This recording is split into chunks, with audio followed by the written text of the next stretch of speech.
generally the achar and prachar are perfect, but not always.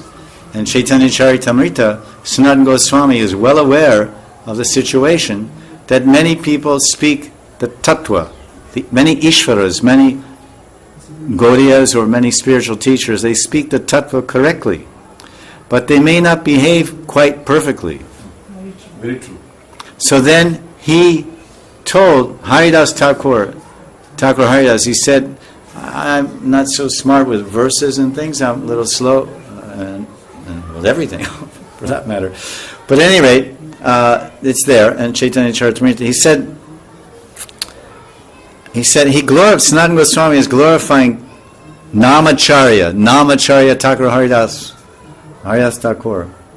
He said, you're special, Haridas, because not only do you know the tattva, Nam tattva and Bhakti tattva, and you're speaking, your prachar is very, very good. Your prachar, your speech, your teaching.